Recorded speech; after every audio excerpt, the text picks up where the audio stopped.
Hare Krishna. Srila Prabhupada ki jai. We're continuing today reading from Srila Prabhupada's books on what Prabhupada said about leaving our bodies. Yesterday we read something I felt was quite amazing. Prabhupada was saying how for a devotee death is very easy, and in one moment he dies, the next moment he's with Krishna. Beautiful. Okay. So my computer is acting up and I may have to restart it before I can access it. It's not cooperating. I'm not in control of my computer anymore. Om Namo Bhagavate Vasudevaya. Om Namo Bhagavate Vasudevaya. Om Namo Bhagavate Vasudevaya. Hare Krishna.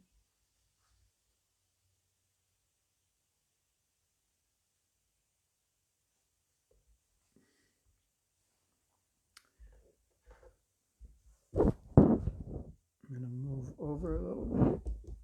Okay. So, Kamaniya, I have set where we left off, and I want to make sure that you agree this is where we left off. Well, I have set where we left off, but my computer has now decided not to let me go there. Okay. So please hold on.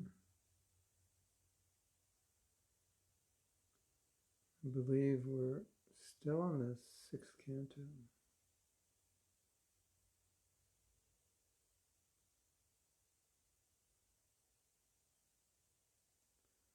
Okay.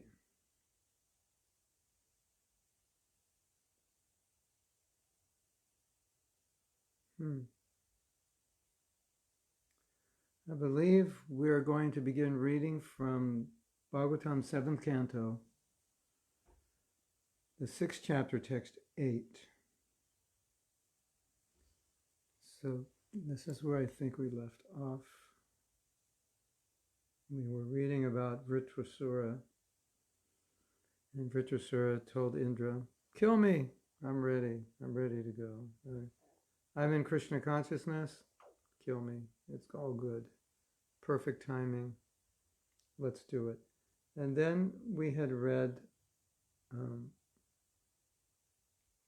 amazing statement.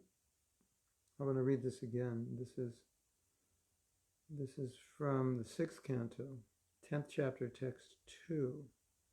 This text 12, excuse me. And this is quite an amazing thing Prabhupada said.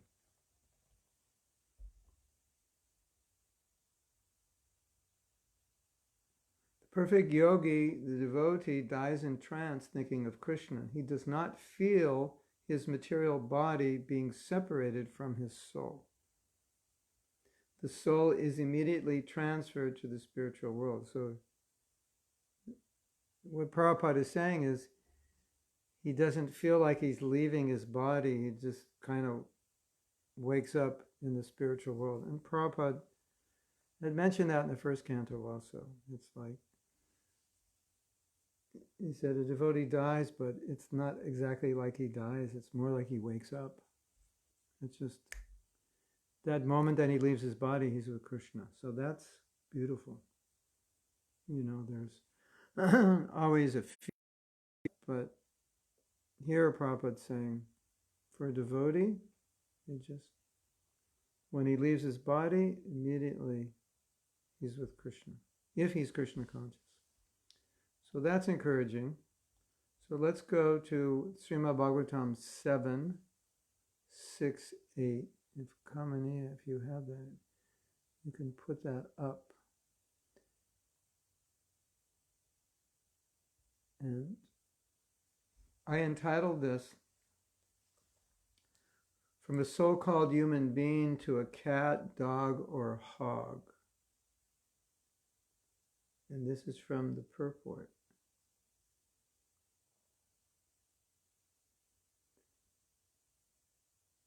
From the very beginning of life, those who are ajitendriya, who cannot control their senses, are educated only for sense gratification, as we have seen in the Western countries. I was giving a class on Zoom. There was a group, I think, 28 people from Mexico and South America. So I asked a question. I said, in your entire education, did you ever have a class or a teacher who taught you how to die? Then no one's hand was raised. That's really interesting, isn't it? Just like Prabhupada, I think he went to MIT, Massachusetts Institute of Technology, very prestigious university in America, and he said, is there a department here of self-realization? You have so many departments. There's no such department. So it's interesting when we look at the Vedic literature and how the Vedic literature is very focused on preparing, using this life to prepare us to die in Krishna consciousness, and that in our entire educational system, we were never prepared to die. We were only prepared to function in this world. And that's a great misfortune and a great loss. So Prabhupada says, from the very beginning of life, those who cannot control their senses are educated only for sense gratification. That's what our education is, because our education will enable us to earn a living so we can enjoy. Thus, the entire duration of a life of even 100 years is wasted and misused. And at the time of death, one transmigrates to another body, which may not be human. So we already know this, but I just wanted to include this purport, just because here Prabhupada's saying, this is just an authoritative statement. In case you're wondering, where did Prabhupada say that? Well, here he says it. At the time of death, one transmigrates to another body, which may not be human. At the end of 100 years, one who has not acted as a human being in a life of tapasya, austerity, and penance, must certainly be embodied again in a body like those of cats and dogs. Excuse me, I have to plug in my computer.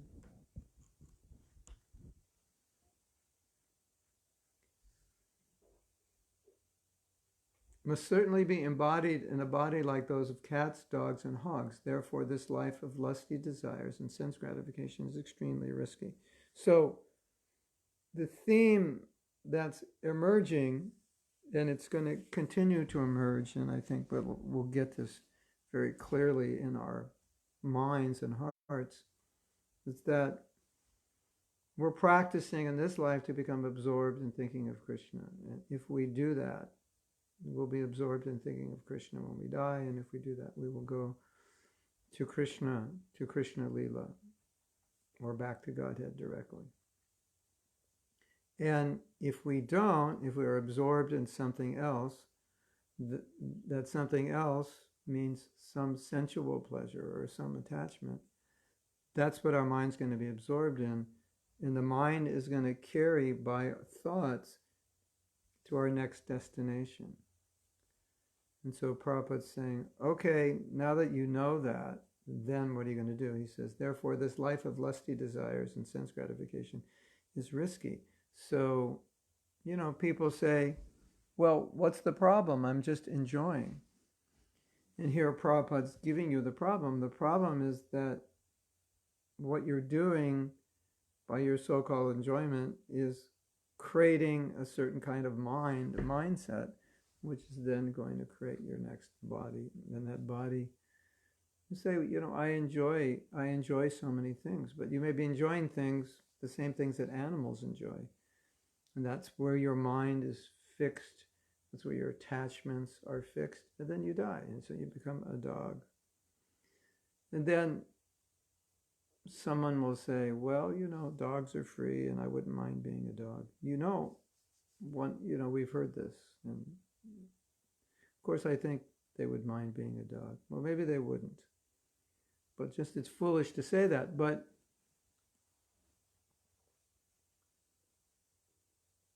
one hippie, when Prabhupada was giving a lecture, he was objecting. He's like, what's wrong with being a dog? I wouldn't mind being a dog.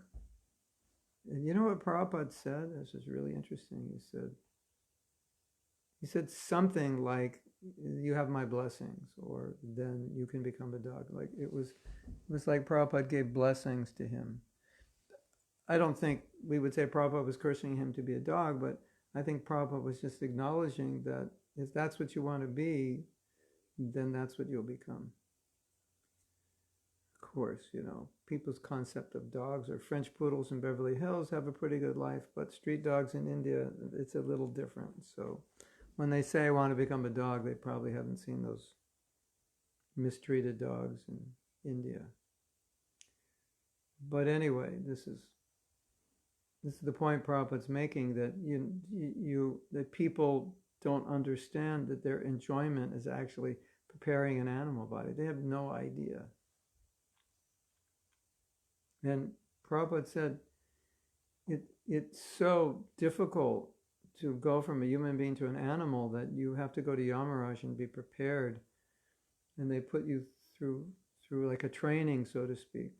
So you're suffering so much, you're just willing to take anybody. But then Prabhupada said that by Krishna's mercy, by fortune, we don't remember our last body. So the guy who's saying, well, I wouldn't mind becoming a dog in my next life, if he became a dog and remembered he was a human, it would be hard, don't you think? It'd be very hard. And so Prabhupada said, by Krishna's mercy, he takes that remembrance away, because you couldn't function. You would go a bit crazy if you could remember. Oh, my last life, I was Donald Trump, President of the United States. Now I'm a dog on the street in India, and I can't even get enough to eat. That would be intolerable, wouldn't it? So that's Krishna's mercy that we can't remember. And there would be a lot of psychotic, neurotic animals out there if they could remember. And I even if you were an animal in your last life, like a gorilla or a cow, and you become a human, probably that would be also strange to remember, wouldn't it? So let's go to the next one. The next one is Srimad Bhagavatam 8:27. And seems like we read this, but anyway, maybe not. I've titled this, Since We Lose Everything at Death, Better to Give Everything to Krishna While Alive. Dadichi, Shibi, and many other great personalities were willing to sacrifice even their lives for the benefit of the people in general. This is the evidence of history. So why not give up this insignificant land? What is the serious consideration against it? This is Bali speaking to his spiritual master, Sukracharya. And Sukracharya, as you know, is saying, watch out, this is Vishnu, he's coming to steal. And now they're having a bit of an argument, which is a whole other topic. What if your spiritual master gives you an instruction that's wrong? And so Bali's getting this instruction not to surrender to Krishna, and he's telling his guru, wait a minute, you always told me to surrender. Now you're telling me not to surrender. And Prabhupada pointed out that Sukracharya knew that this was Vishnu in the disguise of a little dwarf, and he was coming to take everything away. And Prabhupada said, Sukracharya was thinking, if Bali loses everything, then I lose my job. So I don't want to lose my job, so therefore I'm going to tell Bali, don't give him everything, because he'll take everything away. How will I live if I can't be your guru? You won't have anything to pay me. So that's how he was thinking. So, fortunately, Bali was thinking in a Krishna conscious way. So now they're arguing because he's finding his guru to be deficient. And so he's giving reasons. This is a very strange thing that you have to argue with your guru. But anyway, it's a precedent because Shastra says if the guru tells you something that's not shastric or not backed by Guru, Sadhu, and Shastra, then you can reject that instruction. You could even reject the guru eventually if that continues. It's interesting, right? Isn't it? So, purport. Bali Maharaj was prepared to give everything to Lord Vishnu, and Sukracharya, being a professional priest, might have been anxiously waiting, doubting whether there had been any such instant in history in which one had given in charity. Bali Maharaj, however, cited the tangible examples of Maharaj Shibi and Maharaj Dadichi, who had given up their lives for the benefit of the general public. So Sukracharya is saying, don't give up everything. And Bali's saying, no, look at Dadichi and Maharaj Shibi, they gave up their own life. This is glorious. Certainly, one has attachment for everything material, especially one's land. But land and other possessions are forcibly taken away at the time of death, as stated in Bhagavad Gita, Mrityu Sarva Haraschaham. That's Bhagavad Gita 10:34. The Lord personally appeared to Bali Maharaj to take away everything he had. And thus he was so fortunate that he could see the Lord face to face. I mean, if Krishna comes to take away everything you have, the best part is that he comes. And so if you get to see Krishna and he says, okay, your camera, your headphones, your guitar, I'm taking it all, I'm sure you'll be fine. You'll just be looking at Krishna and rolling in ecstasy and, yeah, Krishna, take everything, it's yours. That's the nature of love. Where there's love, you just want to give. So Bali, he was just in perfect Krishna consciousness. He's just wanting to give everything, and he had no problem with that. That was spontaneous. That's what love is. You want to give. Okay. So Bali was so fortunate that he could see the Lord face to face. Non-devotees, however, cannot see the Lord face to face. To such persons, the Lord appears as death and takes away all their possessions by force. So many times Prabhupada said, Krishna is death, and we see Krishna as death. Mritu sarva haraschaham.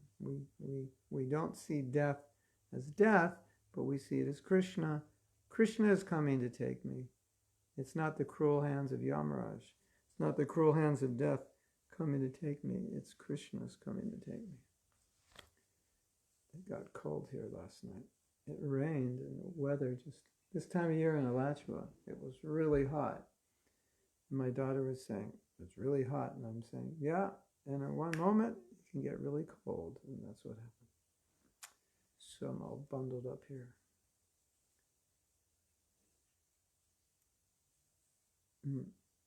Non-devotees, however, cannot see the Lord face to face. To such persons, the Lord appears as death and takes away all their possessions.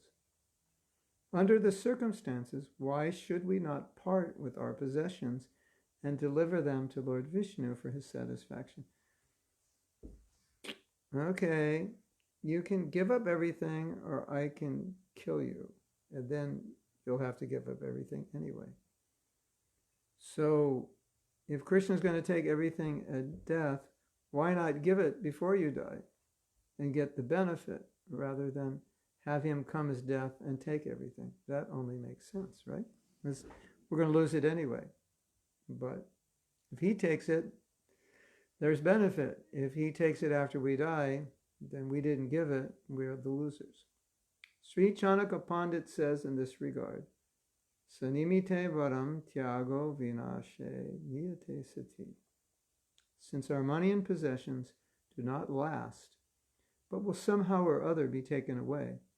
As long as they are in our possession, it is better to use them for charity to a noble cause. Therefore, Bali Maharaj defied the order of his spiritual master. Wow.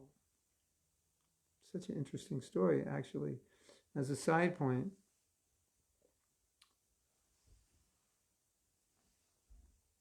this story is cited as an example of when one can reject their spiritual master. Yes.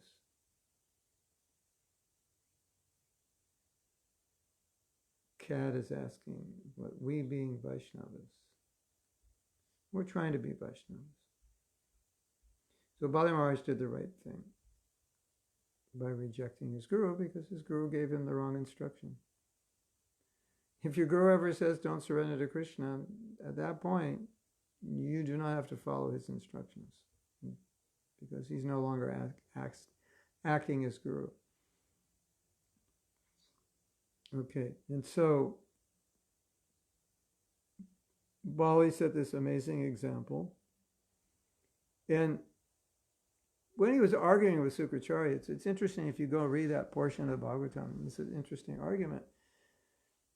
And Bali's giving all the right arguments. And he's saying, well, if he's Vishnu, then why wouldn't I want to give everything? And Sukracharya is saying, yeah, but you're going to lose everything. And Bali's saying, yeah, but if I lose it to Vishnu, what's the problem? That's the way it's supposed to be. And they were going back and forth. Yeah, but you have to watch out for yourself. You have to protect yourself. You can, and then Sukracharya said, you can lie to him, and you don't have to follow your promises under certain conditions. So he was just trying to get Bali to wiggle out of this commitment or not make the commitment in the first place. And Bali, he just argued. No, but it's Vishnu. So not only why should I give him, I want to give him. So that's the position. We should want to give everything. And if Krishna takes something away, okay. If we can give everything to Krishna, wow. Fantastic. So where there's love, you spontaneously want to give. Where there's lust, you spontaneously want to hold on. You don't want to give. So if you ever feel hesitant to give to Krishna, then just think about Bali Maharaj and how much he wanted to give to Krishna and how happy it made. I once told this story. I think it's worth telling. Again, all of you haven't heard it. It was a godbrother of mine. He's no longer alive, but this took place, wow, this must have been like 35 years ago or so. It took place actually 33 years ago. Then I was in Vrindavan, he was there, and they were expanding the Goshala or renovating the Goshala, and so they were doing a fundraising program. And Abai, who, I don't know if any of you know Abai, disciple of Lokanath Maharaj, he's very good at fundraising. So he was doing a fundraiser, trying to encourage people to give. And I believe this devotee ended up giving somewhere like $25,000. Bali Maharaj, B-A-L-I, one word, Maharaj, M-A-H-A-R-A-J-A, Bali Maharaj. So he gave $25,000, and he later told me that he had this. He's a businessman. He had extra money lying around. He had $25,000 he really didn't need, and he said that it was actually causing him anxiety because he had this money. It wasn't necessary. He had everything he needed, and so that was just like that money. I guess for him was just like potential sense gratification. He didn't need it. It's sitting around. What am I going to do with it? And then start thinking about how I could spend it. So he told me, he said, when I gave that money, I felt so good. It was just like a burden was relieved from me. Isn't that interesting? He said, I really needed to do that. I was really happy I did it. And that money was just a burden. And there's another funny story with, I believe it was with Gorkishore Das Babaji. Someone gave him a rupee. And so in those days, that's a couple hundred years ago, a rupee is probably worth something. Fair amount of money.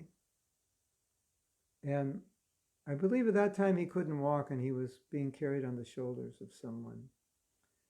And a few minutes after he got the rupee, he said, "Find that person, I want to give the rupee back." And he gave the rupee back. And the person who gave it to him was a wealthy man. And he said, I don't know how you can do this.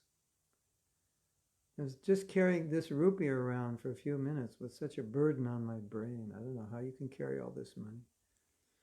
So a burden means this is like potential sense gratification, or it's energy not being used for Krishna. What a burden to carry this around. Isn't that funny? In our culture, money is not considered a burden. It's considered a burden not to have money. And in this culture, it's kind of the opposite. If Krishna wants to take it away, well, let's, give whatever you have. Just give it. Because that's how love works.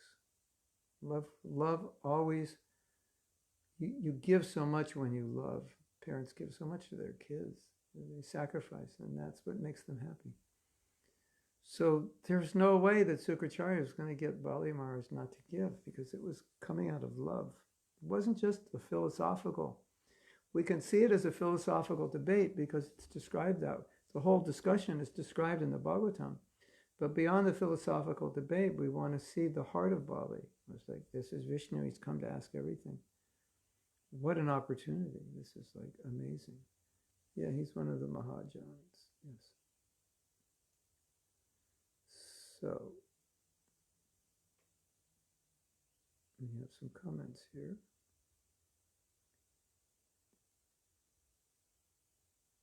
Piotri Para Ananda. Seems that the reason we are afraid to surrender to Krishna is because we don't trust him.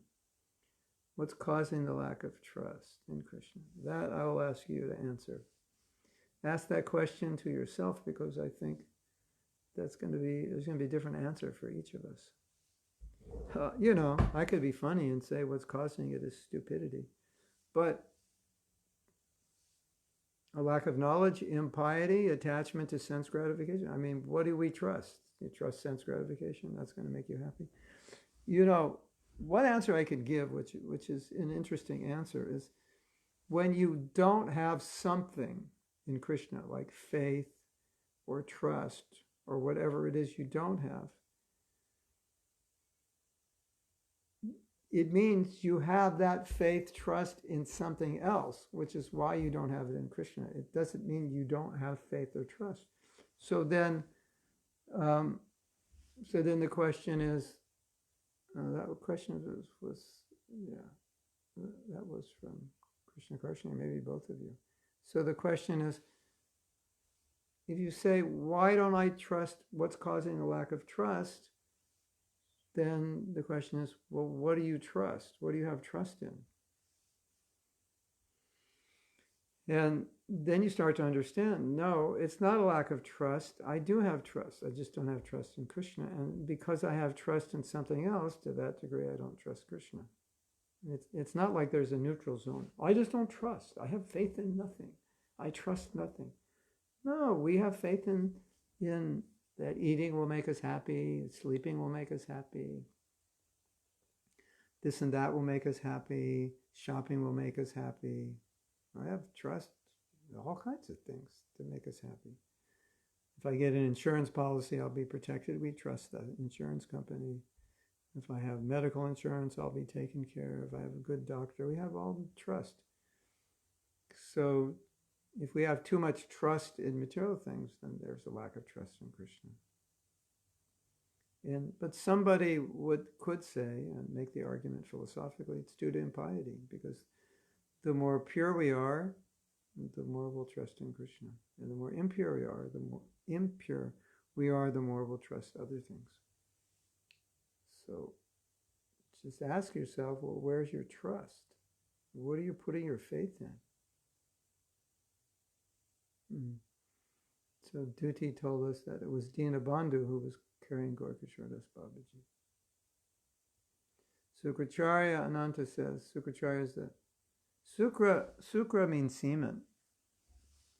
So he was the spiritual master of the demons, but Sukra means he's from a seminal succession. It means that like his fathers grew, then the sons grew, then his sons grew, and his sons grew.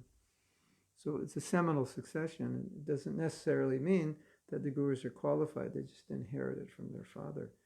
And we have, Srila Bhaktisiddhanta listed our Guru Parampara as a Siksha discession, not even seminal in the sense of Diksha Guru to Diksha disciple, but it may be Diksha Guru to Diksha disciple, but the line is drawn through who had the most influence as the teacher. So you see in our disciplic succession, it will say so-and-so is the Guru of so-and-so. But so-and-so Guru wasn't alive during the time of that disciple. So how was he the Guru? Well, it was through Siksha. So these are the prominent Gurus through the chain of teaching. And so Sukracharya is the Guru by birth, kind of like Brahman by birth. And,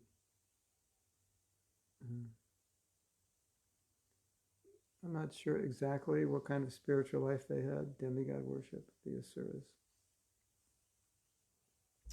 Whatever spiritual life they had was karmakandic. Okay.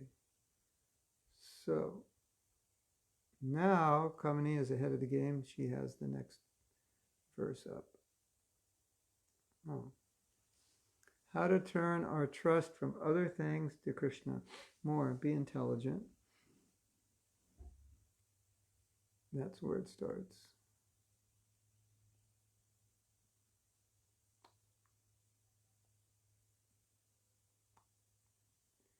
So Marco's saying, love is the real and only way to surrender to Krishna. I would say surrender is a byproduct of love. But you have to practice surrender first to develop that love. But as you surrender, the love will develop. So back to Krishna Karshani's, how to ask yourself, why do you trust other things? Why do you think other things will make you happy? If you don't trust Krishna, that means, you're trusting something else will give you happiness more than Krishna. You're trusting something else will protect you more than Krishna. So ask yourself, why are you thinking that way? And, one could say, well, it's just a lack of knowledge. So, read more stories how Krishna takes care of his devotees. Read more newspaper articles how everyone's suffering without Krishna's protection. Maybe something will click there. You really have to reflect on this yourself. Like what's going on and why I would put trust in something material that's temporary. It doesn't make sense. It's not intelligent. So we're going to read. So if you go to Kamaniya, she's put up 9:13:9. And I've titled this, for a devotee, it's easy to die. So this is another beautiful purport. For a devotee, there is no pain, pleasure, or material perfection. One may argue that at the time of death, the devotee also suffers because of giving up his material body.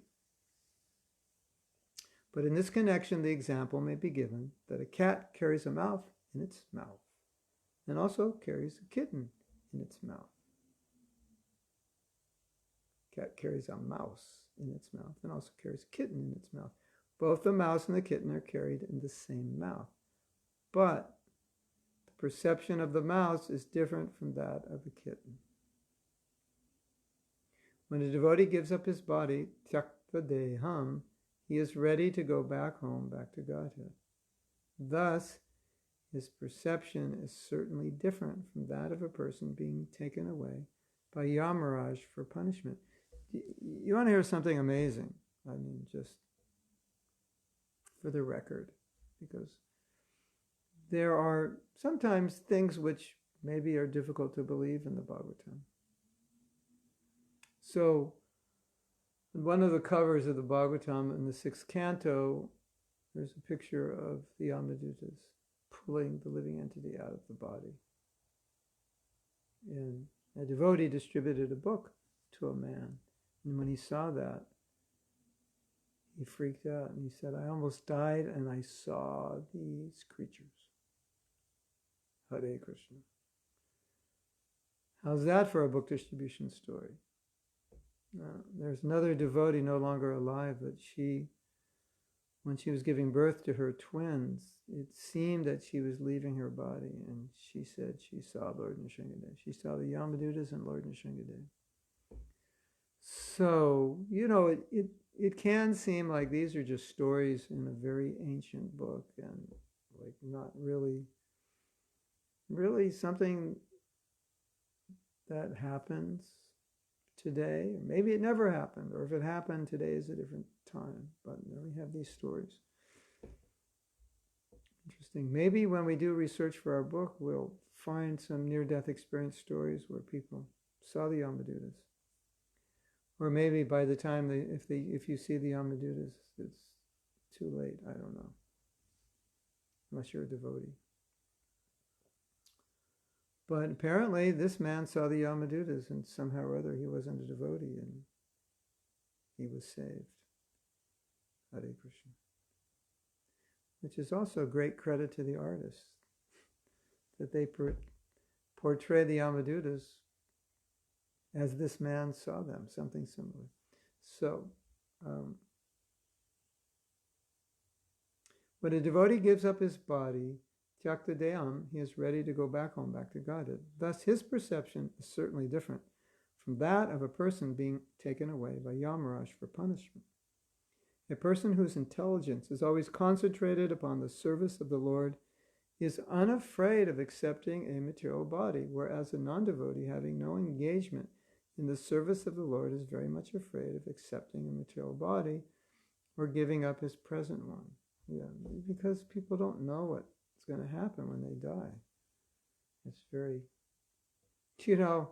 it's like, you're in the hospital or something and they won't tell you what's wrong with you. And they won't tell you what they're going to do, and they just will you off somewhere into a dark room. What are you doing? And what are you doing?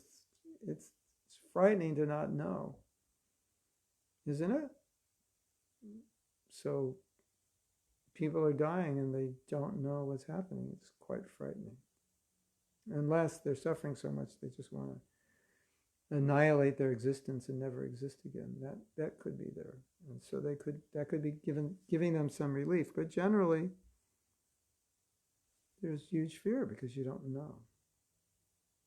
I don't want to die. Why? Because I don't know what's going to happen.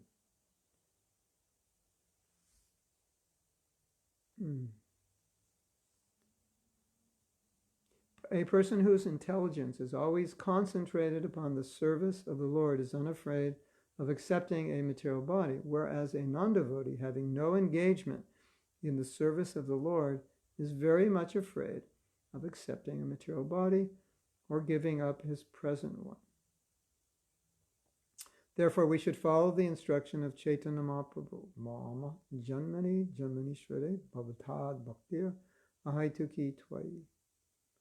It doesn't matter whether we accept a material body or a spiritual body, our only ambition should be to serve the personality of Godhead. So this even, Krishna Karshani, this even goes beyond trust. Because when a devotee comes to the point where, Krishna, whatever you want, I'll serve you, then it's like, the trust is like, how should we say, trust is there, but beyond the trust, it's like if Krishna wants me to serve here or there, that's what I'll do. It's okay. It's not even like I have to trust, so to speak, that everything's going to work out. It's just that's what he wants me to do. And I'm happy to do that. And when I do that, everything is good. So then there's no anxiety. Will I be happy? Won't I be happy? What will happen in my next life? I'm happy wherever Krishna sends me. whatever he wants. So then when you die like that, it's like, okay, everything, what's ever happening is just fine. We're off to our next engagement. So it's like devotional service is perfect, then you execute it perfectly, then whatever happens is perfect, and then there's no worries. That's how it should be. That's what Prabhupada's saying. Let me read that last sentence again. It doesn't matter whether we accept a material body or a spiritual body. Our only ambition should be to serve the Supreme Personality of Godhead. And that's the meaning of Shishastakam Mama Janmani Janmani Ishvare Bhavatad Bhaktir Haituki. Twice, birth after birth. It's not a question of where I go in my next birth. That's not the worry of a devotee. The worry of a devotee is whether he'll remember Krishna or not. And whether he'll be engaged in pure devotional service or not. So that's the mood and prayer of a devotee. I just want pure bhakti, not where am I going, or will I be happy, or will I get enough prasadam when I go back to Goloka? Do I have to wait in line because I'm getting there so late, and will it be embarrassing because everyone will know that I was in the material world? And what if my eternal service is to make cow dung patties? Then how's that going to be any fun? And all other kinds of material thinking about going back to Godhead may not be the best thing. And I really like the Beatles, and I'm not going to be able to hear any Beatle music up there. So I'm not really sure if I want to go there. So maybe I'll just stay down here a while, because I can enjoy down here. It's not how a devotee thinks. You can laugh at that. That was pretty funny, wasn't it? Yeah. So,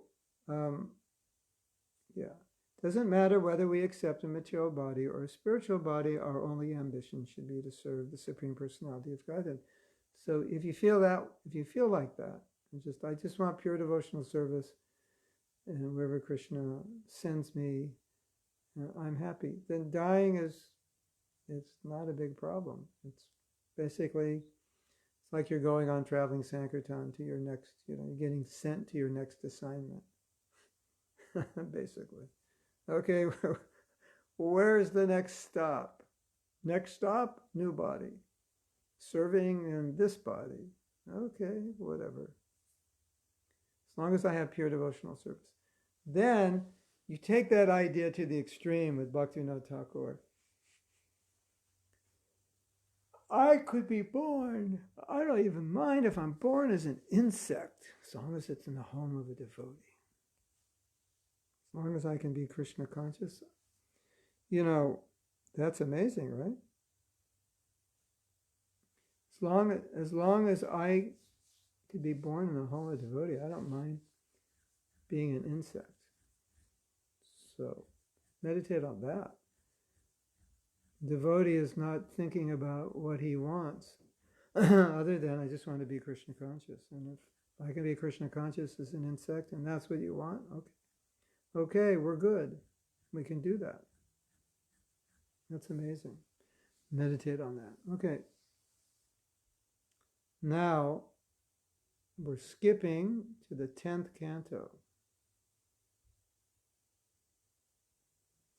And this is from the 10th canto, first chapter, text 40. And I've titled this, Brainless People Cannot Understand Transmigration.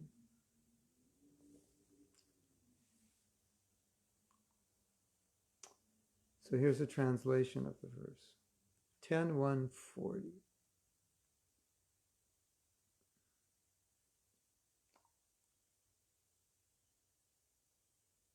Well, this going back to this point on trust, because we have some more comments here.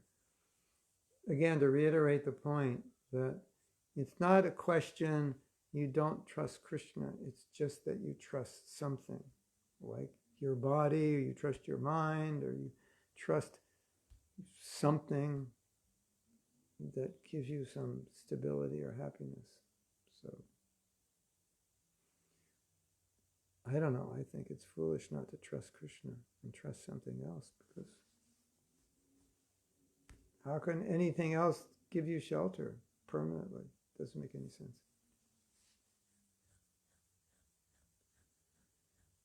So Duty Gopi says, it's said if the soul leaves the body, there's pain equivalent to several scorpions biting at once. Is it true for devotees? No.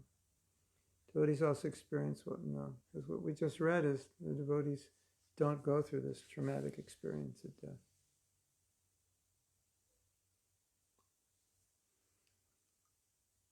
Michael's saying, I heard that story 40 years ago in New Dwarka. Yeah, they did a play in Jamia. Were you there for the play? 40 years ago means 1980. Yeah, I was there in 79. I remember they did a play, the Yamadutas. And they had stockings and they put over their heads to make their faces morph into ugly figures. Were you there for that one?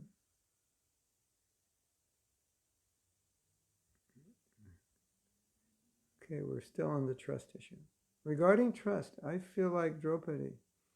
I am calling for Krishna to help in difficult times, but at the same time, I keep my sari safe by my trying to do everything possible to protect myself. It seems that I trust Krishna to some degree. Yeah, that's exactly. So that's your answer. So follow Draupadi's example, and she realized that trying to protect myself is really not a good idea. So, you know, in practical affairs, obviously we have to take care. But Prabhupada always said, you know, you can do this and that, but you have to know ultimately it's Krishna who's protecting you. So, you know, you may make arrangements to protect yourself, and it may seem like those arrangements are actually working, but ultimately it's Krishna. And so that's what we have to think. And you're holding on to your sari. It's kind of useless. Krishna can do a better job of protecting us than we can. What does surrender mean? You can look that up in Prabhupada's books. There are 6 symptoms of surrender, 6 items that you'll find in Chaitanya Charitamrita. Beginning with the word anukulasya sankalpa. So if you anukulasya sankalpa, if you look for that, you'll see the 6 symptoms. And basically, what, if you want to summarize those 6 symptoms, basically, do what Krishna wants, not what you want. That's what it means. And Prabhupada once said, if I read Bhagavad Gita and I accept it, that these are Krishna's words, and I accept these words and I will do my best to follow them, that's the beginning of surrender.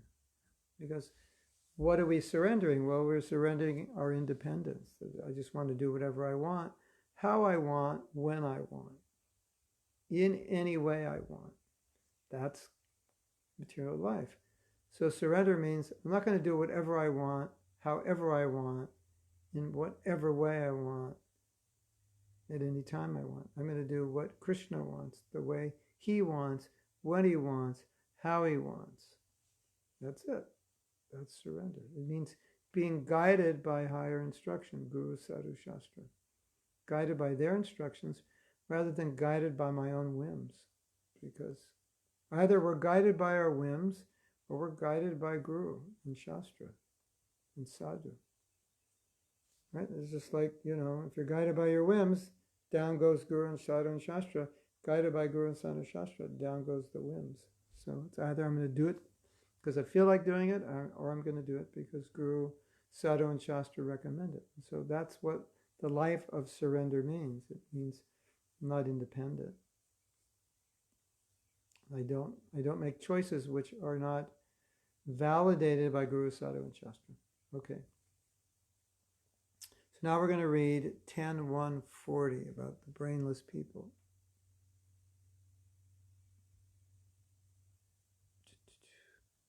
So many comments.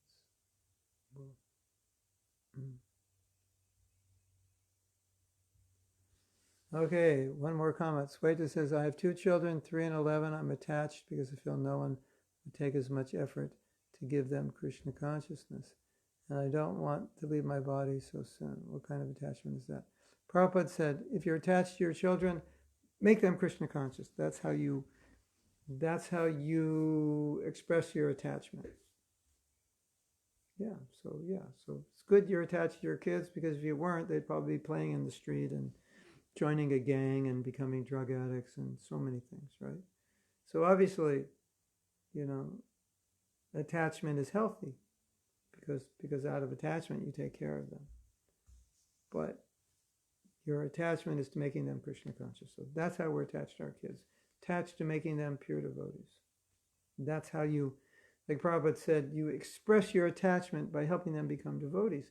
And it's really interesting because, when we say attachment, it's like, oh, dirty word, attachment. Attachment is not, there's healthy attachment and there's unhealthy attachment. So unhealthy attachment is that you simply smother your kids with material affection and material goals and provide them and facilitate them with sense gratification. So that attachment is harmful. But the attachment to your kids, when it's manifest as I want to make you pure devotee, that's a healthy attachment. And that attachment helps you and helps them. That's your duty, right? To make them Krishna conscious. So everything in the world has a healthy way of doing it and a dysfunctional way of doing it. And even when we say something's bad, it doesn't necessarily mean in and of itself it's always bad. There just may be bad ways to process it and good ways to process it. Right? So anything where Krishna's in the center is good. Okay, so let's read this 10.1.4. Well, you know what Prabhupada said about brainwashing? Because we were being charged during Prabhupada's time, we were charged with brainwashing. We actually had to go to court. And Prabhupada said, how could we brainwash them? They don't even have a brain to wash. First you need a brain, then we can wash it. So that was one of his comments. Because when he saw the way people were living, he said, this is brainless. This is destructive. You're acting without a brain. Then another time they said, Srila Prabhupada, we're being charged with brainwashing. And Prabhupada said, your brain needs to be washed. It is dirty. Brainwashing is good. Hare Krishna. Okay, so you're brainwashing people. Yeah. Are you brainwashing people? Yes. Their brains need to be washed. Or are you brainwashing people? First, get a brain, then we can talk about washing. So Prabhupada once said, we're not brainwashing, we're brain giving. You have no brain, you don't know how to think, because there's no Brahminical intelligence in society. So let's read what Prabhupada says here. Just as a person traveling on the road rests one foot on the ground and then lifts the other, or as a worm on a vegetable transfers itself to one leaf and then gives up the previous one, the conditioned soul takes shelter of another body and then gives up the one he had before. Purport. This is the process of the soul's transmigration from one body to another. At the time of death, according to his mental condition, the living being is carried by the subtle body consisting of mind, intelligence, and ego to another gross body. So what Prabhupada said about this, it's so interesting. He said the subtle body doesn't die. The gross body dies, and the subtle body lives on. Isn't that an interesting way of looking at it? So this subtle body we have, this big ego we have, and intelligence applied for sense gratification, and this mind with all its conditioning, that continues into the next body. So if you don't like your mind, what it's doing, your intelligence and your ego, well, now's a good time to work on it, because if you don't become Krishna conscious, that subtle body is going to go with you. And you're going to have to deal with all the same stuff you're dealing with now. That's such an interesting thought. When higher authorities have decided what kind of gross body the living entity will have, he is forced to enter such a body, and thus he automatically gives up his previous body. Dull-minded persons who do not have the intelligence to understand this process of transmigration take for granted that when the gross body is finished, one's life is finished forever. Okay, so the Guru sometimes calls a spade a spade. He calls people who don't understand or want to understand or can't understand or don't want to believe in reincarnation dull-minded, and they do not have the intelligence to understand.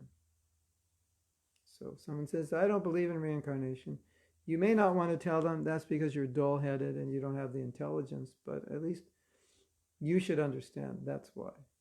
Of course, there may be social programming, their religious tradition scoffs reincarnation or thinks it's of the devil. That's another thing. But then still, an intelligent person can think outside the box of their own culture.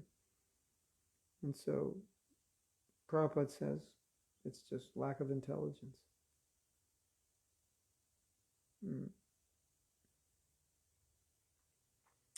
Such persons have no brains with which to understand the process of transmigration. Isn't that interesting? Like who would write a book like that other than maybe an Australian hippie or something? Who would write in their book, you people have you don't believe in reincarnation, you don't understand reincarnation, and the reason is because you have no brain. That's funny. Think about it, isn't it? Like, who would write that in a book about reincarnation? And Prabhupada's just calling it like it is. Such persons have no brains with which to understand the process of transmigration. At the present moment, there is a great opposition to the Hare Krishna movement, which is being called a brainwashing movement. But actually, the so-called scientists, philosophers, and other leaders in the Western countries have no brains at all. Wow. The Hare Krishna movement is trying to elevate such foolish persons by enlightening their intelligence so that they will take advantage of the human body. So, look at this. This is interesting. Look who Prabhupada is saying, who are the people who have no brains?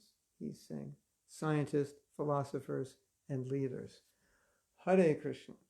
I mean, you'd think if anyone had a brain, it would be scientists and philosophers. Hare Krishna.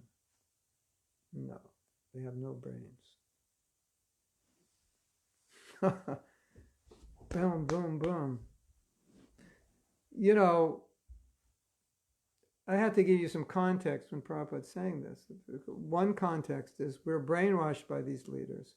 And so Prabhupada's kind of popping the bubble, don't be illusioned by them. They actually don't understand the basics of the soul, difference between body and soul, or even believe in the soul. And the other thing, at least this is my sensitivities to this, is that when Prabhupada saw these people who had positions of authority who were misleading people because they lacked knowledge, it upset him a lot that innocent people were being misled. So when he's speaking harshly, it also, what it does, if you submissively hear, it breaks your faith in them. And that's what Prabhupada wants to do. Right? We shouldn't have faith in them because they're destroying your spiritual life. If you have faith in them, your spiritual life will be destroyed. And so Prabhupada needs to destroy your faith in them by destroying them as people that we should have faith in.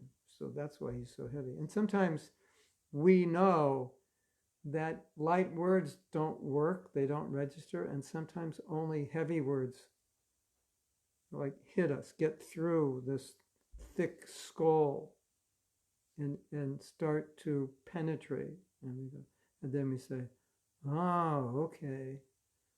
So sometimes Prabhupada has to speak that way. Unfortunately, because of gross ignorance, they regard the Hare Krishna movement as a brainwashing movement.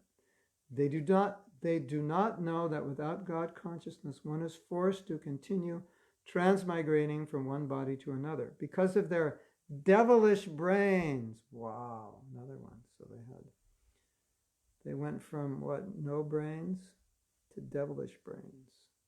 Maybe devilish brain is a synonym for no brain.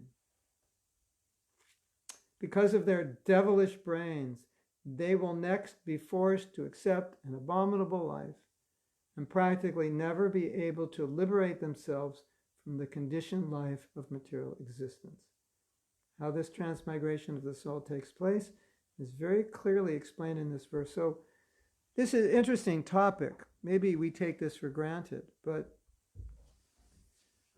if you analyze what Prabhupada's saying here, he's saying the basis of knowledge is to know I'm not the body and that I transmigrate. And scientists, philosophers, and leaders don't know that, and therefore they're fools. No matter how much they know, what they know, and how many spaceships they send to other planets, they're all fools. And they have no brain. Well, they have devilish brains because their brain is being used to deny Krishna's words. So this is like such a simple point, and Prabhupada makes it over and over again, that you have a whole human society in complete ignorance. They have no idea. They have no idea of what's actually going on. They think this life is everything, and to enjoy is everything. I have no idea. It's an analogy Prabhupada's using. Kate is saying, I thought the devil didn't exist. And he's just using language that people can understand. Devilish meaning evil.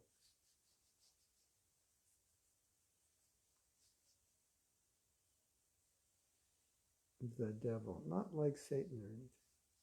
Yeah. So I think we had a question or comment.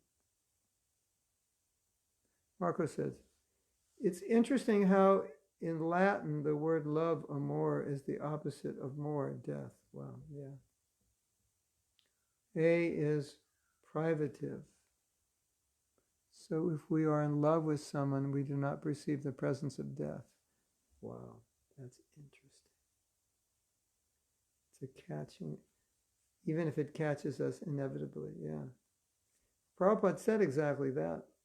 He said when a man is in the arms of a beautiful woman, he forgets everything about his spiritual life.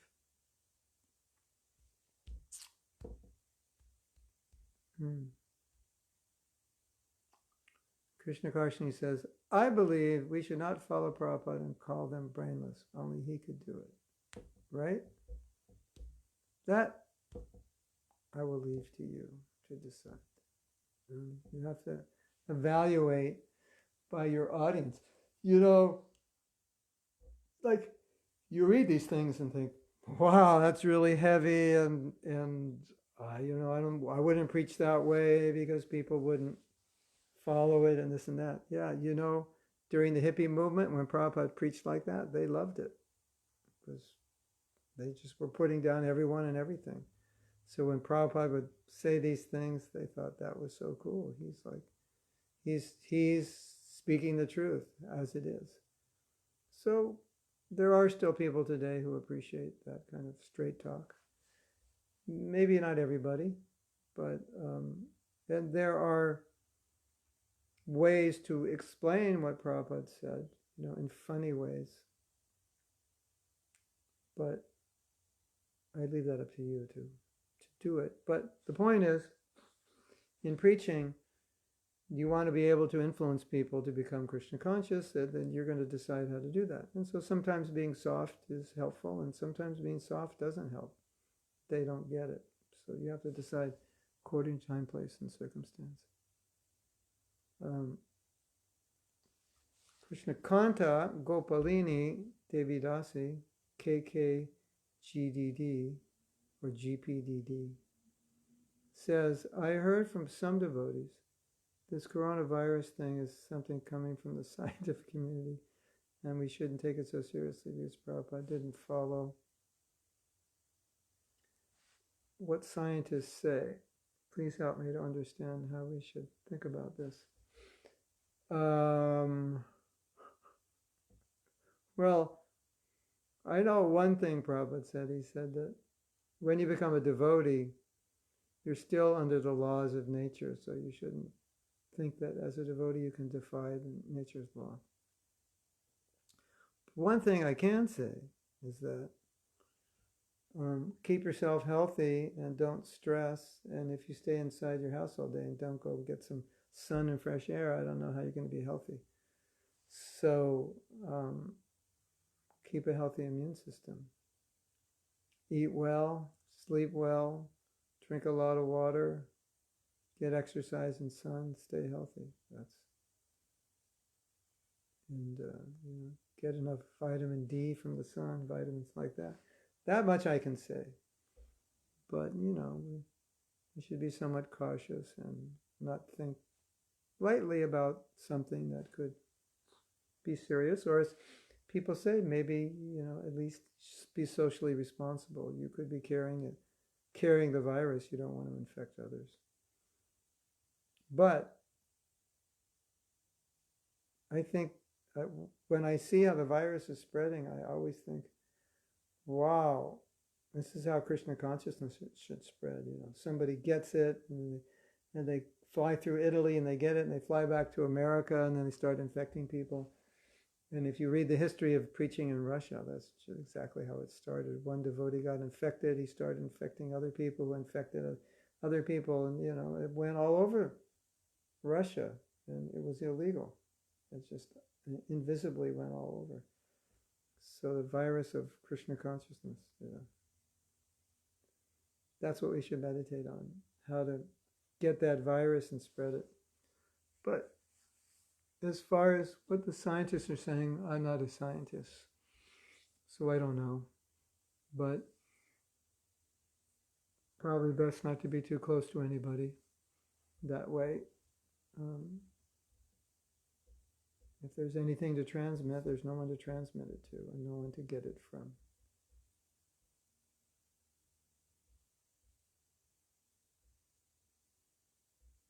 What kind of suicide death is there? Well, you could become Raphael saying, aside from fasting to death, join the army. That's pretty much suicide. If you don't want to live, join the army. That's what But in Shastra, fasting till death or dying in battle, protecting someone, that's it. There's no other artificial way. It's considered sinful.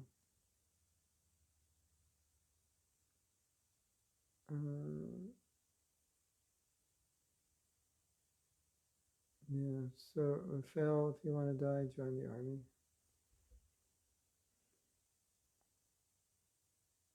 But better than wanting to die, better use your life to be Krishna conscious.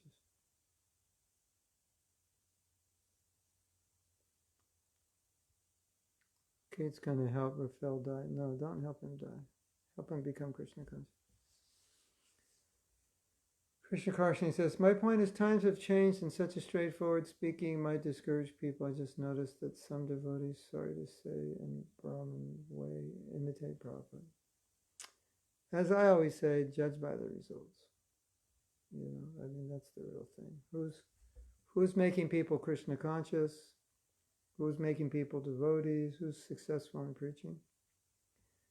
They're the ones who must be doing something right. So a lot of times, I don't remember Prabhupada evaluating so much devotees' presentations of what was good and bad, but he did say, if you speak the truth, you have to speak it in a way that people will listen. But aside from that,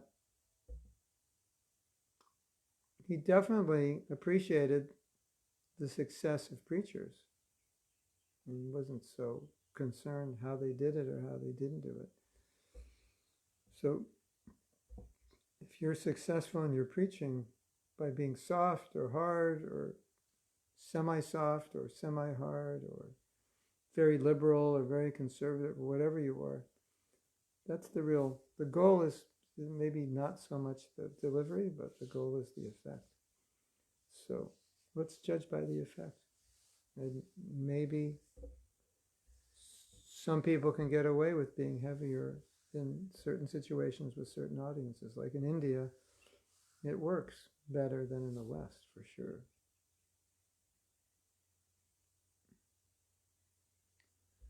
Story says, sometimes we have to stay away from toxic people that can bring you spiritually down, worse than any disease, because they don't want you to grow spiritually. Yeah. So stay away from toxic people, coronavirus or Maya virus. Okay, should we read something else? This is the next quote. It is 10th canto, 1st chapter, text 42. And now, I just want to make a disclaimer here. Some of what that is going to be coming up now are things that we have discussed and things that you knew before we discussed. But I'm putting them there for two reasons: to clarify exactly what Prabhupada's saying on this topic and to remind ourselves, and just to just kind of get really, really clear on this topic. So this is the translation. I described this, the process of transmigration, explained 10.142. At the time of death, according to the thinking, feeling, and willing of the mind, which is involved in fruitive activities, one receives a particular body. In other words, the body develops according to the activities of the mind. Changes of body are due to the flickering of the mind, for otherwise the soul could remain in its original spiritual body. So this is interesting to meditate on. I'm going to read this sentence again. The body develops according to the activities of mind. So it's like if you sat in meditation right now and you began to think of a particular body that you'd like to have, a very beautiful body, very strong body, or a very talented body, and just envisioning this. So Prabhupada's saying, by your own creative power and desire in your mind, you're designing another body for your next life. It's all from the mind. And if you're thinking of Krishna, thinking of devotional service, you're designing a spiritual body. So the body we get in the next life we're the designers of it. We're thinking about it. We're attached to being that way. It's just, I just want, you know this, but I just wanted to put this verse up because it's explaining it in a sense, we could say, just the scientific facts of it, that this mind, because the idea of the mind creating a body, that's not our experience. We don't just create new bodies by our thinking and wake up the next day with a different body because we thought of it. But that's basically what happens when we die. We wake up with the body based on what we were thinking. So we've designed the body in our mind. So what body, then the question is, what kind of body are you designing right now for yourself? What kind of body do you want? Oh, I'm too fat, I want a thin body. No, don't think like that. Or I have dark skin, I'd like light skin and blue eyes and blonde hair. No, that's all dangerous thinking. Or I'd like a body in which I could enjoy A, B, and C. Yeah, so I would like to enjoy this and I can't. I would like to be famous and I'm not. I would like to have money and I'm not. Basically, I want a body that gets rich, that will become wealthy. I want a body that has these talents. I want a body that has the potential to become famous. So maybe you don't realize it, but all these desires are just designing another body. So be careful, because you could be designing your next body. Purport. One can very easily understand that the mind is constantly flickering. changing in the quality of its thinking, feeling, and willing. This is explained by Arjuna in Bhagavad Gita 6:34. Chanchalam hi mana Krishna. Pramati bhalavadridam tasyaham nigraham manye vayoriva sudushkaram. The mind is chanchala, flickering, and it changes very strongly. Therefore, Arjuna admitted that controlling the mind is not at all possible. This would be as difficult as controlling the wind. For example, if one were in a boat moving according to the wind on a river or the sea, and the wind were uncontrollable, the tilting boat would be very much disturbed and extremely difficult to control. It might even capsize. Therefore, in the Bhava Samudra, the ocean of mental speculation and transmigration to different types of bodies, one must first control the mind. So this is a good example that you're not controlling the boat and the wind is just blowing the boat around. So Prabhupada's saying that's what's going on in material life. The mind is just blowing us around everywhere. Yeah.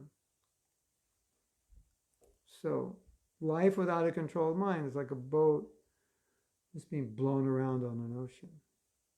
So if you allow your boat to be blown around in the ocean, then come back and take another birth, according to the blowing of the mind. How do we design a spiritual body? 32 syllables will get you there. 32 syllable new body design mantra. Krishna. This is how you design the body. Nadanam najanam nashandarim kavitam va jagadisha kamai. I don't want fame, women. I don't want maya. I don't want followers. I want pure bhakti. You want pure bhakti, Krishna will give you a body so you can do pure bhakti. No. I want women. I want wealth. I want fame. Krishna will give you a body so you can have women, wealth, and fame. That's how you design it. So, Nadanam Nadjanam Sundari, then you'll get a spiritual body. Danam Janam Sundari, then you get a material body. Simple, right? Not difficult to understand. So let's read on. This is kind of a long purport. We'll read this, try to finish this. And I think this will answer your questions. By regulative practice, one can control the mind, and this is the purpose of the yoga system, Abhyasa Yoga Yuktena.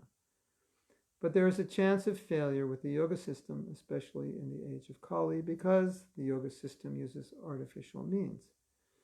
If the mind is engaged in bhakti yoga, however, by the grace of Krishna, one can very easily control it. So yoga is an artificial system, like pranayama. If you're breathing, it'll help you control the mind.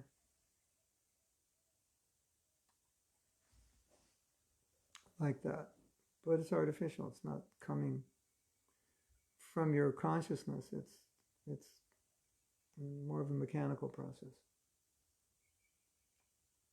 Therefore, Sri Chaitanya Mahaprabhu has recommended Hare Nam, Hare Nam, Hare Nam Eva Kevalam. One should chant the holy name of the Lord constantly, for the holy name of the Lord is non-different from Hari, the Supreme Person. So, if we study Prabhupada's books, we see this concept coming. You should remember Krishna always. You should remember Krishna at the time of death. According to what you think, you'll get a body. And how do you do that? Hare Krishna, Krishna Krishna, Hare Hare. Hare Ram, Ram Ram, Hare Hare. So next paragraph. By chanting the Hare Krishna mantra constantly, one can fix the mind on the lotus feet of Krishna. Savai Mana Krishna Padaravindayo.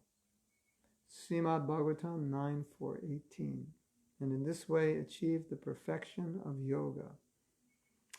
Otherwise, the flickering mind will hover on the platform of mental speculation for sense enjoyment, and one will have to transmigrate from one type of body to another because the mind is trained only in relation to the material elements, or in other words, to sense gratification, which is false. In other words, when Prabhupada says here, the platform of mental speculation for sense gratification. It's just another way of saying you're just going to be thinking about sense gratification if you don't become Krishna conscious. Rascals, vimudhan, being controlled by mental speculation, make huge arrangements by which to enjoy life temporarily.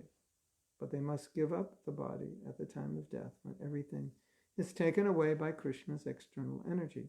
Mrityu sarvaharashchaham. 1034.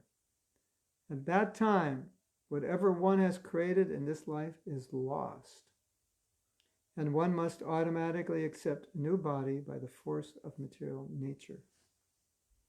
In this life, one may have constructed a very tall skyscraper, but in the next life, because of one's mentality, one may have to accept a body like that of a cat, a dog, a tree, or perhaps a demigod. Thus, the body is offered by the laws of material nature. Karanam guna samgya sad sadasad joni janmashu. Bhagavad Gita 13:22. The spirit soul takes birth in higher and lower species of life only because of his association with the three qualities of material nature.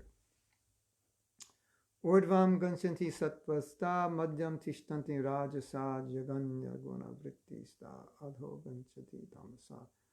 So here, Prabhupada, the last thing he said is, according to the mode you cultivate, the mode you die in, that's going to determine your body, whether you're going to go become a demigod or stay as a human being or go down. And so here's the verse. Urdvanti ganchanti sattvasto madhye tishtanti rajasa jaganya guna vrittista adho ganchati tamasa.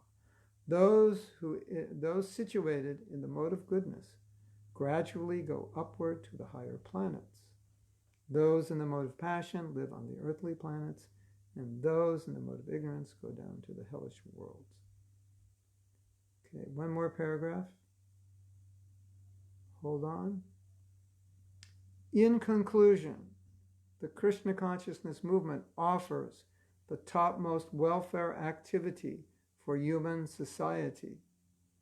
The saner section of human society must therefore take this movement very seriously for the benefit of all humanity. Now, Prabhupada has said things like this time and time again.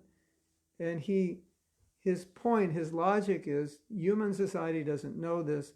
This is the most important thing to know. You're progressing materially, but actually your life is a failure if you don't advance yourself spiritually. And those, by Prabhupada said, saner, he means people are intelligent enough to understand this, that if you're sane enough to understand this, then you should distribute this knowledge, because this is what people need.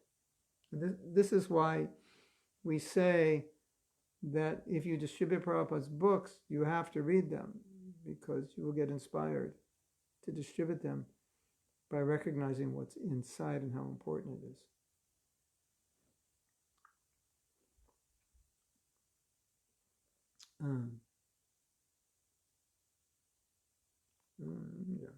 The saner section of human society must therefore take this movement very seriously for the benefit of all humanity.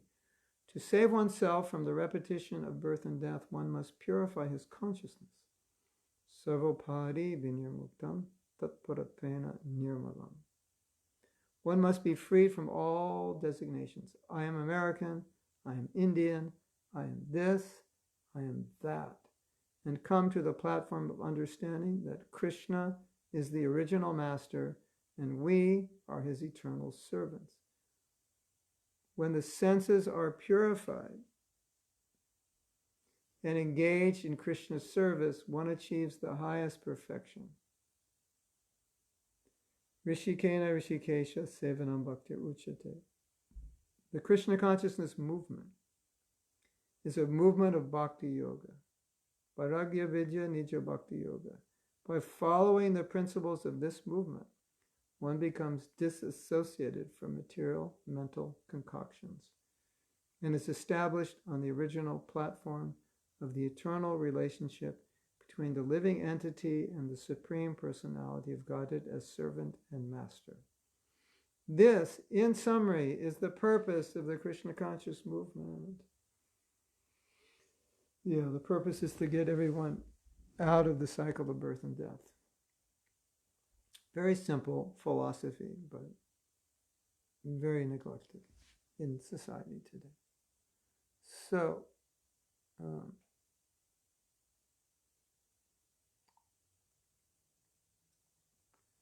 Marco says, if we honestly desire to satisfy Krishna with love and do that for real in practice, is it possible to return to our original spiritual body?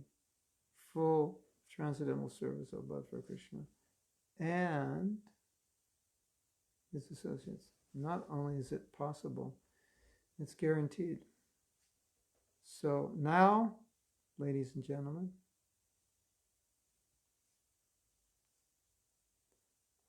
Prabhupada is saying all these things just so that we can fix our mind with determination on devotional service. And once you do that, Marco, then you don't have to worry about all of this. Krishna will take care of that. So now we're talking about this like we have to worry about it.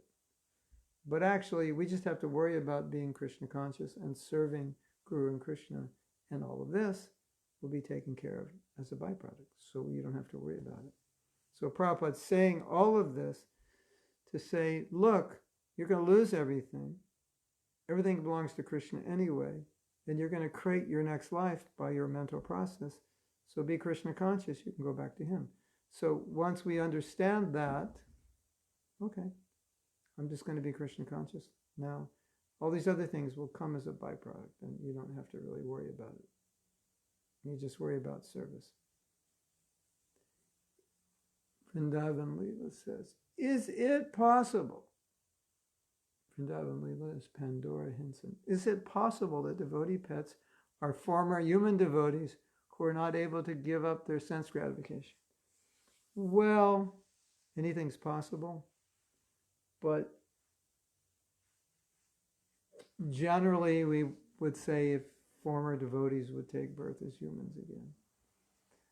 Maybe they were former animals who got some charnamrita by accident or something, and they took birth as a devotee.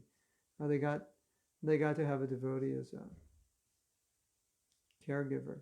Or we can just say they're fortunate and there's no real reason other than mercy.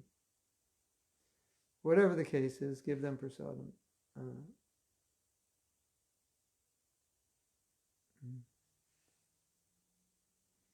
So, okay, so I think we can stop here and we will continue tomorrow. So every day we're preparing for death by acting in Krishna consciousness. And then we can say, we don't really have to think about it. We're preparing, but in a broader sense, we're just preparing to serve Krishna. So we don't really have to think about dying. We just have to think about being Krishna conscious. If we're Krishna conscious, then when we die, automatically we'll be Krishna conscious. We'll think of Krishna. Hare Krishna. Okay. So we'll see all of you tomorrow, same time, same station. And yes, today. Okay, yeah. All right. We have some classes today in Scotland. But I think it's for non-devotees. No, I think it's Istagosi. I'm not sure what it is. Anyway, if I were to do it, I'd have to have two devices. Anyway, if I'm going to do it, I'll let you know. I mean, if it's accessible to you, I would let you know. I think what it is a Skype call and everybody's in a room. Hare Krishna. Okay. Srila Prabhupada ki jai. Go Premanandi. Hari Hari Bol. We'll see you tomorrow. Oh, yeah, tomorrow's Ram Navami. Wow. Fantastic. So we'll have Ram. Tomorrow then we should do Ram Katha. Okay. Jai Sri Ram.